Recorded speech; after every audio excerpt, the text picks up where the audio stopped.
te léegi su ngeen demee ci suratu nisaa yi muy surat 4 verset 43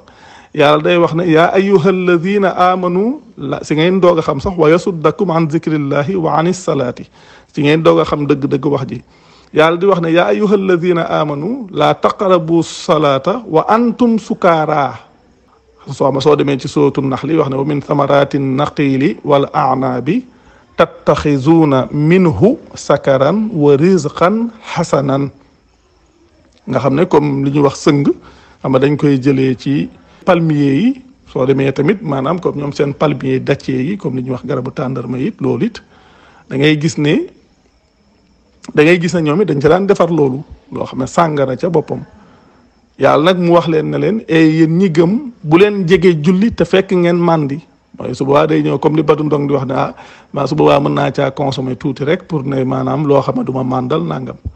waaye loolu damay wax ne yaakaar na loolu xamatuma kan laa ci doon tontu nag maa ngi ciy wax loolu ma ne ko yàlla su la waxee ci benn mbir ne la kon na ngeen ko moytandiku ñëwaat ne la moo ndax du ngeen ko terewu te yow nga nekk ku gëm ni waxoon yaa ayyuha alladina amanu innama alxamru wal maysiru wal ansaabu wal azlaamu rijsun min amali shaytaan mun a fajtanibuuhu ñan lay wax nañ ko moytandiku ñi gëm nag yàlla su leen waxee moo ndax du ngeen moytandiku benn mbir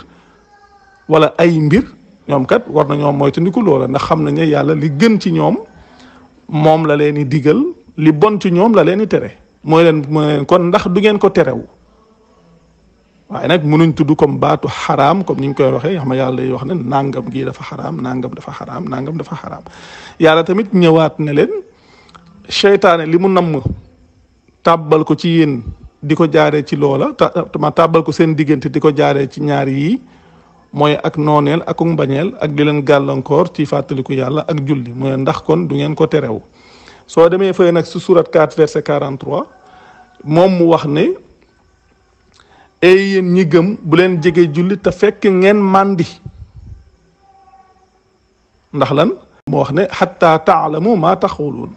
bu leen jege julli te fekk ngeen màndi ba nga xam ne du ngeen xam lu ngeen di wax du ngeen xam lu ngeen di wax jooju moo jiitu léegi nag wax jooju nag moo jiitu ginnaaw gi nag yàlla ci la indi yeneen aaya yële di dem ba mu yàgg mu ne leen ndax du ngeen ko terewu ak moytundiku leen ko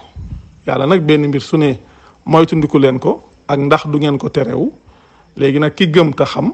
moom benn dana ko moytundiku te it dana ko terew te it dana ko tere boppam kon dëgg-dëgg mbir moomu noonu la demee macha allah kontaan nañ trop alhamdulillah sant yàlla jërë ngeen jëf wasalaamaaleykum